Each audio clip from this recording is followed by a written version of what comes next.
Hey, what is up guys? This is Nishi from MST.TV here, back with another Market Watch episode. Today we're doing a little bit of looking forward towards how players think the game could look very shortly. We're getting a lot of new products thrown at us right now, with Duelist Nexus and Duelists of Explosion being revealed over in the OCG, and then of course we have Cyberstorm access about to hit the TCG in just a few weeks. Naturally, players are excited to see what old archetypes or cards are going to get more support and see competitive success, and there are a ton of things being bought out as people's expectations for these new products are sky high. Let's get started. So the first card we're going to talk about is Santa Claus. I think that this card was kind of a troll card originally, but it has actually ended up being quite a strong one. This card is very similar to a kaiju, where you can special summon it from your hand to your opponent's side of the field by tributing one of their monsters, so it effectively gets rid of negates or floodgate monsters that would otherwise be really difficult to deal with. However, Santa Claus is actually seeing play over the kaijus in the OCG. Over there, Pearly is a very strong deck, and Santa Claus is able to out-X Pearly Noir. However, what stands out about Santa Claus is that, unlike with the kaijus, you can special summon Santa Claus in defense position. This means that if you only have access to like a really weak Xyz monster, you can still go into it, run it into a defense mode Santa Claus, and then put Zeus over top of it to blow up the board. Overall, not a bad tech. I do think that the card is going to see competitive side deck usage, even though it doesn't have the same searchability with the kaijus in terms of like Kaiju Slumber. As far as price, Santa Claus does have a couple of different printings. I'm pretty sure this card wins for having the weirdest printing history of all time. The card first came to the TCG for most of us as a gold rare in Premium Gold Return of the Bling. That version is now around $8. However, the card was actually first a German exclusive from an advent calendar back in 2014, about half a year before the release of the gold rare printing for most of us. Of course, those advent calendar printings aren't on TCG Player, but they're really clean secret rares that also look really nice if you can find them. Now, aside from that, it was also printed as an advent calendar super in 2018, and then a speed duel deck ultra rare as well. Either of those versions is going to cost you around $10 right now. So overall, it's not like this is a completely huge upgrade from the existing kaijus, but the card still does have its benefits. So if you want the absolutely ideal card, Santa Claus is the way you probably have to go. But for most players, I feel like kaijus are going to be a very reasonable, much more affordable alternative. So play whatever you feel comfortable with based on your own budget and your deck. Next up, let's take a look at Gigant X. So this card is a really old one that first came out back in Return of the Duelist, and I do remember this being a crazy card at the time. It requires 2 level 4 machine monsters to make, but you can detach a material from it to search for any level 4 or lower machine monster from your deck or graveyard and add it to your hand. Now, of course, back then when the game was a lot slower, this was really crazy since you could use it to search for cards like Geargi Armor to generate more advantage or Geargi Accelerator to get multiple bodies onto the field. Now, in the current format, it is a bit different. Here, people are looking at using this card with the new Super Heavy Samurai support coming in Cyberstorm access. The idea is that you can use your rank 4 to search for Cyberstein, and since you're doing that without burning your normal summon, you summon the Stein and have access to a free huge boss monster like Naturia Exterio as part of your end board. Theoretically, that should win you a lot of games on its own. It's obviously not perfect, but it's a cool card to have access to. Because of this, the holo printings of Gigant X are up quite a bit. The original secret rares are currently around $30 for the unlimited printing, and then $40 for the first editions. Aside from that, the only other holo is the tin super rare, which is between $3 and $4 right now. For you budget players though, the card does have a common structure deck printing, as well as a rare printing from one of the premium gold sets. Either of those should be under 50 cents, so quite cheap. While the secrets do look really nice, I do think that they are a bit expensive, and if you have some in an old format deck or something that you can offload for some decent money while the card is just being used by a very specific engine, I think that you'll be able to buy it back for much cheaper later on down the road. The next one we're looking at is MathMech stuff, and specifically we're talking about MathMech Sigma. So ever since the last ban list, a lot of eyes have been on MathMechs. The Ishizu cards really hurt them, but now that Keldo and Mudora are limited to 1, the MathMech cards are actually a lot more playable. Over the 250th YCS weekend, MathMechs were actually quite well represented, both as a pure deck and as an engine mixed with other strategies. We've actually seen several cards from the MathMech archetype moving upwards in price, things like Alimbertian and Superfactorial, but here we're looking at Sigma. Sigma is a key card for the deck as a free special summon from your hand or graveyard while you don't have a monster in your extra monster zone. It's also very versatile, with an effect allowing it to be used as either a tuner or a non-tuner if you're using it to synchro summon a Mathmech monster.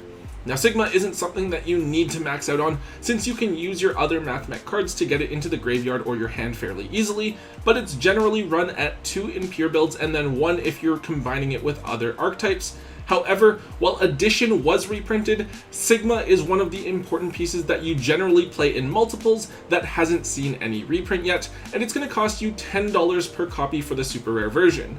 I believe that Sigma was one of those harder to pull super rares from back in Mystic Fighters, so there is a chance that you guys have a copy or two lying around in your hollow bulk. If you're playing Mathmech, then of course you'll want to keep the copies that you're using, but for any copies you don't need, or if you're not planning to play the deck, I would definitely be offloading all of my additional Mathmech cards because they could definitely all be reprinted at any time. Alright guys, before we go any further, I do want to remind you guys to check out MST.TV. Tombucks and I have been working really hard to bring you guys some new products, and they are some of the best that the community has around. Personally, I really like the rough oversleeves. They fit Yu-Gi-Oh sleeves inside of them perfectly, without that inner sleeve sticking out at all. Perfect for your extra deck and even main deck if that's what you want. On top of that, we have the new 2023 playmat with the infinite MST logos in the background. That one's really cool. It looks like an endless maze going on there. And then of course, we have our extremely smooth black and white sleeves, perfect for your main deck. They shuffle really well and feel amazing. We have the NFT sleeves, which have been super popular for loading up your binders, and then dividers and subdividers to help you keep your collections neat and organized. Honestly, regardless of if you're a player, vendor, or collector, you'll definitely find something that will improve your overall Yu-Gi-Oh experience, so make sure that you hop on over and check out MSTmerch.com. Alright, so we're on to a couple of things that I have an eye on. The first card is Rainbow Bridge of Salvation. This is a Crystal Beast trap card that actually has been used by a couple of different decks. I think that Tearlaments used it because you could mill it and then use it to search for Pearlorino and Emerald Tortoise. Emerald Tortoise being an aqua that you could put back for Tearlaments Kit Kalos. Well, now this card is being used as discard fodder in Pearly decks over in the OCG. The idea is that you can discard it with the quick play spells, and then you can banish this card to search for the Pearly Field spell and a Cobalt Eagle. For the most part, the Eagle is just discard fodder, but if you really needed to, you could summon the Cobalt Eagle and put itself back onto the top of the deck so that you're able to resolve your copy of Salvation in the graveyard as well. So Eagle isn't as dead if you happen to draw it, or you need to resolve Salvation multiple times. Obviously, Pearly hasn't done anything yet here in the TCG, but over in the OCG it is one of the best decks in the entire format, and with us getting a couple of new Pearly support cards in Cyberstorm Access, players are thinking that the deck will be similarly strong here, especially if Kashtira is hit on the next TCG ban list. It's still really early, but Rainbow Bridge of Salvation is still only $1, despite having just the one secret rare printing from last year's Megatins. There's just a ton of quantities available on the market, so even though there's a lot of copies being sold and moving, the price hasn't moved too much yet. Despite that though, the card only being $1 now means that you should probably look to pick up a set of the card while it is still so cheap, since the card will inevitably go up if it sees play when the Pearly cards come out, and at only $1 a piece, the card is still a relatively low risk investment. The next card is a card that I think you guys should definitely all have an eye on. It's Archfiend Eccentric. So back in the early days of Pendulum, this card used to be a very highly sought after thing. Now, however, with Pendulums being the mechanic that Konami seems to want to forget about completely, Archfiend Eccentric hasn't gotten nearly as much love as it should. I believe that at one point it was used as a bridge piece in some decks for Small World. However, I believe that the card is now being used as a side deck tech for certain super heavy samurai builds over in the OCG. Archfiend Eccentric is a very useful tech card for almost any Pendulum strategy. As a spell, it can pop any back row, so it can deal with annoying floodgates such as Gozen Match or Rivalry of Warlords. As a monster, it can pop any monster on the field, and then even just as a scale, 7 is a pretty decent high scale to have access to. For those reasons, I believe that Archfiend Eccentric is seeing some usage in the OCG and is starting to get some attention here in the TCG as well. The card does have a few different printings, and those prevent the card from getting too expensive, especially since the card is relatively unproven. Right now, original secret rare copies from Clash of Rebellion are about $15, which honestly isn't that bad considering the card's price history and how nice the secret rare looks. Aside from that, it has 3 different printings, a super rare, gold rare, and a common. Each of those is going to cost you about $2 each right now. If you can find a copy of this card in someone's bulk for maybe $1, I think it's not a bad card to set aside just in case it does start to see some regular side deck play. This card hasn't seen play in quite a while though, so for those of you that are newer players that maybe aren't as familiar with old Pendulum cards, this is something that you might want to keep an eye on. Alright, so this one is probably going to seem really random, especially since I don't think too many decks are looking at this card specifically right now, but it's Borreload Savage Dragon. This is a card that I'm looking at right now, and for a while this seemed like it was just the best synchro monster in the entire game. It's a generic level 8 synchro, where on summon you can equip it with a link monster from your graveyard. This grants Borreload Savage Dragon an attack boost and the ability to negate an opponent's card or effect. So I feel like with the reprint that Savage Dragon got in Battles of Legend Crystal Revenge, the price has just kind of stayed down permanently, and the card has been $10 for the longest time.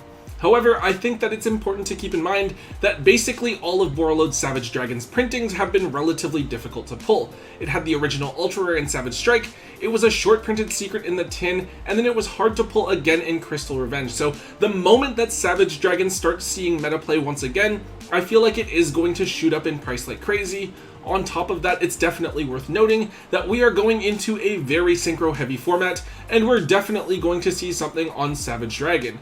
I don't know what exactly it's going to be, whether that's Manadome or Synchrons or what, but it definitely feels like a lot of players are expecting Synchros to be the next mechanic that the game has a lot of going for it, moving on from Fusions. So that being said, I do think that at $10, Savage Dragon is relatively undervalued. If you can go to your locals and buy a few copies for $7 to $8 from people, I would be buying multiple copies and holding on to them because I believe that Savage Dragon is going to be a key extra deck option for a lot of decks this upcoming format. And finally, the last card that we're talking about for today is a card that I've had my eyes on for quite a long time. It is Cross Sheep. This card is a generic Link 2 monster that requires the 2 monsters that you make it with to have different names, really simple to meet. This card has an effect that is triggered when a monster is special summoned to a zone that this card points to based on the types of monsters that it is currently pointing to.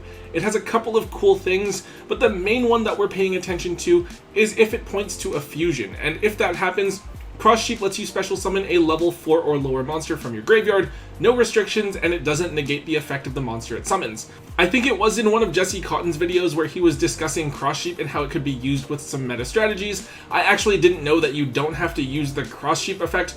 Like when the fusion monster is summoned, it can even be when you summon to the other zone that Cross Sheep is pointing to, while Cross Sheep is already pointing to a fusion. That was really cool. Anyways, I feel like Cross Sheep is just like a card that's been mostly underutilized. It's such a strong generic card, and it's almost kind of weird that there hasn't been that much that's really been able to abuse this card. However, as we're moving from a fusion format to a synchro format, I think that this combination will give this card its time to shine. Fusion summoning will allow you to get Cross Sheep's best effect, and the synchro monsters need bodies to be on the field in order to get the most value out of them. So if you guys remember, early on when Cross Sheep was only available as a rare, I think that rare printing was like $8 to $10, so there's definitely some room for the card to go up in price even more from where it's currently at.